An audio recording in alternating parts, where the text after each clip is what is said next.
Hello students, today I will discuss on a topic field due to a uniformly charged thin spherical shell।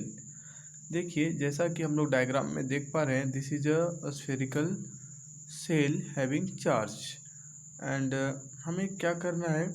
There are three cases where we will find electric field due to this thin spherical shell. एक बार हम इस cell के बाहर में find करेंगे जहाँ पर आप पी देख पा रहे हैं, और एक बार हम इसके सरफेस पर फाइंड करेंगे इलेक्ट्रिक फील्ड, और एक बार इस स्फेरिकल सेल के अंदर फाइंड करेंगे। देखेंगे कि इलेक्ट्रिक फील्ड में क्या वेरिएशन है और उसका एक कॉरस्पॉन्डिंग ग्राफ बनाएंगे, how electric field is varying from centre to surface and out of the surface. तो आइए हम लोग देखते हैं first case. In the first case we will discuss on when P lies outside the spherical shell। P मतलब क्या होता है? The point where we are going to find electric field। इस पॉइंट पर हम फाइंड करना चाहते हैं। अभी थोड़ा एक्सप्लेनेशन में करूँगा इस डायग्राम का। सबसे पहले समझिए सिग्मा क्या है। We have given sigma and sigma is surface charge density. क्योंकि यह एक स्फेरिकल सेल है, हमें इसका एक सरफेस है और इस सरफेस का जो डेंसिटी है वो हमें गिवन है, चार्ज डेंसिटी गिवन है, जिसे हम लोग कहते हैं चार्ज पर यूनिट सरफेस। बात को थोड़ा सा आपको समझना होगा कि सिग्मा क्या है, क्योंकि आप नहीं कर सकते कि एक ही चार्ज है। यहाँ तो कई सारे चार्ज है, लेकिन यूनिट सरफेस पर कितना चार्ज है, दैट इज सिग्मा। कम से कम ये तो फिक्स होना ही चाहिए, अदरवाइज आप अनुमान नहीं लगा सकते कि कितने चार्ज हैं। So we can write this Q by 4πr²। Suppose charge Q है, टोटल चार्ज अगर सरफेस पर Q है तो 4πr², क्योंकि surface area of a sphere that is 4πr² होता है। एंड साथ साथ हम लोग फाइंड कर लेंगे Q is that is equal to 4πr² into sigma. अब आगे देखिए हम लोगों का जो तीन केसेस है उसे हम स्टार्ट करते हैं। When P lies outside the shell, spherical shell. और डायग्राम में आपको ध्यान रखना है, ये जो दिखाई पड़ रहा है ये आप एक बैंगल के जैसा नहीं ना समझे। This is a spherical cell. आप समझिए कि एक फुटबॉल है तो उसके अंदर में क्या होता है, हवा है, बाहर भी हवा है। तो उस तरह का आप इमेजिनेशन यहाँ रखेंगे, क्योंकि डायग्राम आपको एक बैंगल के जैसा दिखाई पड़ रहा है। आपको इसे स्फेयर समझना है, जिसके अंदर में एम्प्टी है, बाहर भी एम्प्टी है। और ये ग्रीन कलर का जो सर्कल हमने ड्रॉ किया है, this is called Gaussian surface. आपको पहले भी हमने बताया है what is Gaussian surface. The surface where the electric field due to given charge is equal. आप यहाँ फाइंड करेंगे, यहाँ फाइंड करेंगे, कहीं पर फाइंड करेंगे इस सरफेस पर, तो जो भी इलेक्ट्रिक फील्ड होगा उसका मैग्नीट्यूड सेम होगा। So this is what about the Gaussian surface. So we have drawn Gaussian surface. Now we will try to find, जैसा हमने लास्ट वीडियो में वर्क किया है कि कैसे हम लोग इलेक्ट्रिक फील्ड गॉसेस थ्योरम के हेल्प से फाइंड करते थे, तो हम लोग उसी तरह वर्क करेंगे।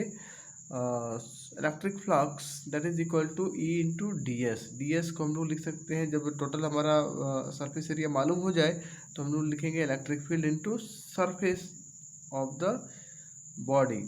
तो यहाँ पर जो बॉडी है वह क्या है, स्फेयर, और स्फेयर का सरफेस एरिया क्या होता है, दिस इज 4πr²। तो हमने लिख दिया है 4πr²। So you write here number 1। Next is by Gauss's theorem. So what is Gauss's theorem, that is electric flux that is equal to charge per unit epsilon naught. ये हमने पढ़ा है। From 1 and 2 we can compare both having the same sign, so we can write E into 4πr² that is equal to Q by epsilon naught, and we get electric field that is equal to 1 by 4πr² Q by epsilon naught। यहाँ पर अभी हम देख पा रहे हैं कि हमें एक एक्सप्रेशन ऐसा मिल गया जिसे हम कंसिडरेशन में रखेंगे, जिसके हेल्प से हमें अभी at the end of this topic हम एक ग्राफ बनाएंगे, और हमें देखना पड़ेगा कि यहाँ पर यह जो इलेक्ट्रिक फील्ड है किस फैक्टर पर वेरी कर रहा है, मतलब चेंज कर रहा है। अभी आप समझ लीजिए, फिलहाल ये फोर्स कांस्टेंट है, पाई भी कांस्टेंट है, और ये जो एप्सिलॉन नोड होता है that is permittivity of the medium, ये तो फिलहाल एप्सिलॉन नोड है। वैक्यूम पर जो परमिटिविटी है उसका भी वैल्यू कांस्टेंट होता है, और ये जो चार्ज है इस सेल के पर वो भी कांस्टेंट है। It means what is varying, तो यह जो आर है वही वेरी करेगा। तो फिलहाल हमने इसको आर स्क्वायर लिखा है और हम यहाँ से समझ सकते हैं, आप इसे लिख ही लीजिए यहाँ पर, we can write all are constant so is varying with 1/r²।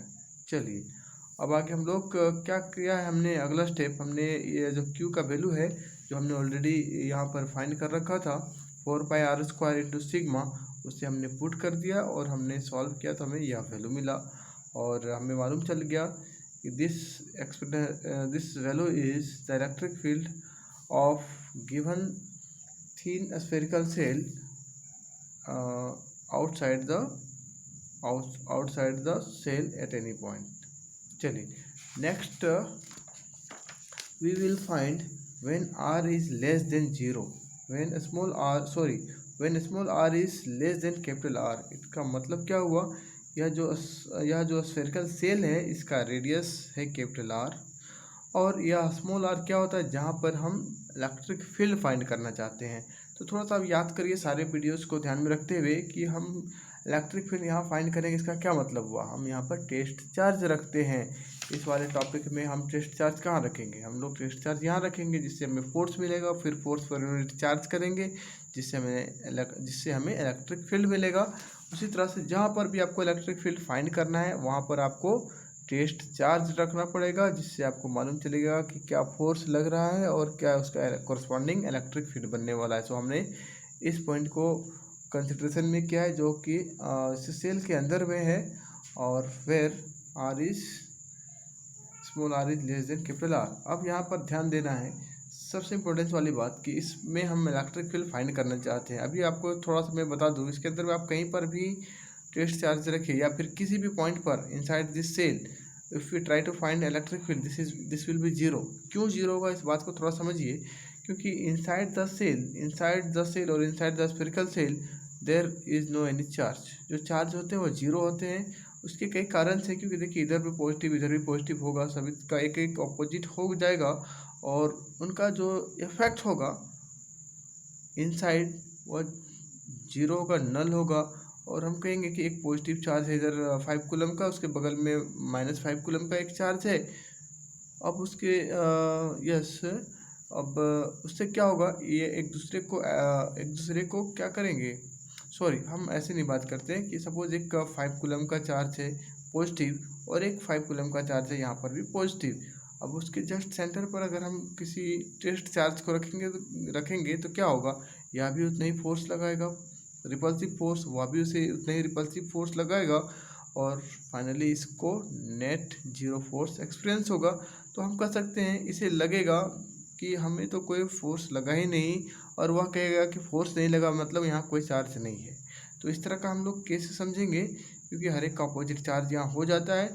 और आपको बस इतना सा याद रखना है कि एक किसी भी सेल के अंदर में चार्ज नहीं होता है, और जब चार्ज ही नहीं होगा तो इलेक्ट्रिक फील्ड भी नहीं होगा।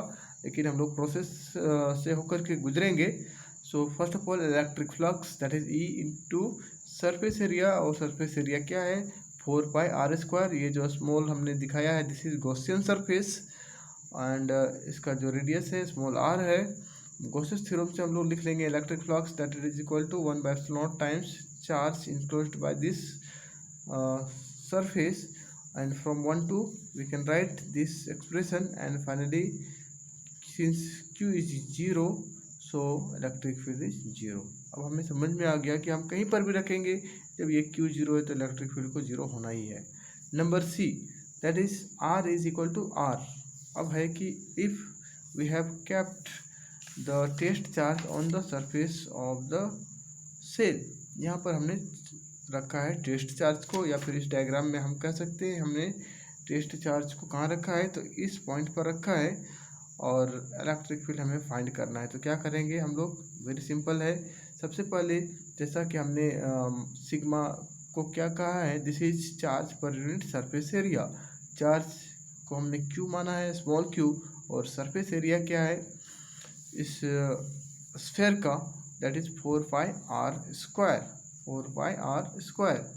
और फर्स्ट वाले में ध्यान देंगे हमने लिखा था 4πr²। ये किस स्फेयर का सरफेस है, so this is the surface of this Gaussian surface, not this shell, ठीक है ना, इससे गॉसियन सरफेस का, इसलिए हमने स्मॉल आर लिखा है, या स्मॉल आर यहाँ से यहाँ तक है, और कैपिटल आर ये सिर्फ सेल का रेडियस है। चलिए, तो डिफरेंस हमें समझ में आ गया। और जब हमें फाइंड करना है सेल के सरफेस पर, तो स्मॉल आर और कैपिटल आर सेम है, so we can write here capital R in place of small R, and we find Q is equal to 4πr² into sigma. चलिए इसको यहीं पर छोड़ते हैं। अब हमारा जो प्रोसेस है, बार बार हम लोग इसी प्रोसेस में चल रहे हैं, that is electric flux that is equal to E into surface area of the Gaussian surface, और यह क्या है, that is equal to 4πr², क्योंकि हम जब यहाँ फाइंड करेंगे तो गॉसियन सरफेस भी तो यहीं पर है, so this is E into 4πr², and according Gauss's theorem Q equal electric flux that is equal to Q by epsilon naught, और हम चार्ज का वैल्यू बैठा देंगे। Q का वैल्यू यहाँ से we get from 1 and 2, solve करेंगे तो इस तरह से लिख पाएंगे, दोनों इधर सेम में इक्वेट हो जाएगा। और हम देख पा रहे हैं here this 4π is cancelled with this 4π, r² is also cancelled, so we got here E is equal to sigma by epsilon naught. और इस सिग्मा का वैल्यू को एक बार हम लोग बैठा देते हैं, क्योंकि हमें ग्राफ फाइंड करना है। फिलहाल तो यह वैल्यू हमारा निकल गया इलेक्ट्रिक फील्ड का, जब सरफेस पर इलेक्ट्रिक फील्ड फाइंड करना हो तब। यह जो इलेक्ट्रिक फील्ड का मैग्नीट्यूड आया है, यह किस जगह पर है, तो यह उस स्फेरिकल सेल के सरफेस पर है। आगे हम यहाँ पर इस सिग्मा का वैल्यू को पुट कर देंगे, कहाँ पर से, तो इस वाले वैल्यू से बैठा देंगे Q बाय 4πr², और हमें यहाँ से एप्सिलॉन नॉट पहले से है, और 4πr² हमने यहाँ पुट किया, और Q ऑलरेडी Q को भी हम लोग पुट करेंगे, और इससे हमें डिस्टेंस का एक वेरिएशन मिल रहा है। यहाँ पर जो स्मॉल आर है उसका वैल्यू कैपिटल आर क्योंकि इक्वल है, ऑलरेडी हमने यहाँ देखा है सरफेस पर है तो दोनों बराबर होते ही हैं। आइए लास्ट वाली हम लोग इसका कॉरस्पॉन्डिंग जो ग्राफ है उससे हम लोग देख लेते हैं। अब क्या है कि इस ग्राफ में हम देख पा रहे हैं जो भी चीज़, इसे समझना है कि यह ग्राफ क्या इंडिकेट कर रहा है। तो आप देख पा रहे हैं there is a spherical shell, और यह जो रेडियस है क्या है, कैपिटल आर। इससे बाहर जो हो गया उस पर इलेक्ट्रिक फील्ड देखेंगे, इसके अंदर देखेंगे, और इसके सरफेस पर भी देखेंगे। और यह जो डिस्टेंस होता है चार्ज का, जिस पॉइंट पर हम इलेक्ट्रिक फील्ड फाइंड करना चाहते हैं, that distance is small R से कंसिडर किया गया है। चलिए ग्राफ को समझते हैं क्या है। सबसे पहले on the boundary of the spherical cell, उस पर अभी हमने फाइंड किया था 1/4πε0 Q bye r²। Just recently हमने देखा है यह एक्सप्रेशन इस वन, सो इसे हमने यहाँ लिख लिया, और इसका जो भी वैल्यू होगा इससे हम लोग कहाँ दिखाएंगे, तो इस क्योंकि इलेक्ट्रिक फील्ड को वाई एक्सिस में दिखाया गया है, and this is suppose this point is indicating the electric field on the surface of the spherical surface. Next is what happens when we try to find the electric field out of the spherical cell. तो हमने एक जो expression आपको starting में ही बताया था, and this is E proportional to 1/r², और we can say E is indirectly proportional to r², ठीक है ना। तो आप देख पा रहे हैं कि ये बढ़ता है जैसे जैसे r का वैल्यू, वैसे वैसे ये घटेगा, और ये r² का जो ग्राफ होता है वह एक कर्व नेचर देता है। और हम देखेंगे r जैसे जैसे बढ़ रहा है इलेक्ट्रिक फील्ड का वैल्यू धीरे धीरे घट रहा है। सो इस तरह का ग्राफ होगा, और इनसाइड द स्फेरिकल सेल क्या होगा, इलेक्ट्रिक फील्ड का वैल्यू 0 है। तो ग्राफ यहीं से स्टार्ट है, और यहाँ इधर और भी बढ़ सकता है जैसे जैसे हम लोग r बढ़ाएंगे, और अंदर में इलेक्ट्रिक फील्ड का वैल्यू कुछ है नहीं। इस पॉइंट पर देखिए कहीं कोई ऐसा पॉइंट नहीं है, ग्राफ यहाँ से स्टार्ट हुआ है, और उससे पहले इलेक्ट्रिक फील्ड 0 है।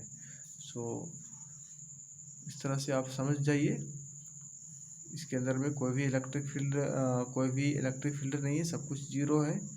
और बाहर जैसी सरफेस पर पहुंचा सीधे हमें यह पॉइंट मिला जिसका वैल्यू है ये यहाँ पर जो गिवन है 1/4πε0 Q बाय r²। और जैसे जैसे हम लोग सरफेस से आगे की तरफ बढ़ते हैं तो इस कंडीशन के तहत में E is inversely proportional to r²। Q तो कांस्टेंट है इस स्फेरिकल सेल का, जिससे से आर स्क्वायर बढ़ेगा, इलेक्ट्रिक फील्ड का वैल्यू घटेगा।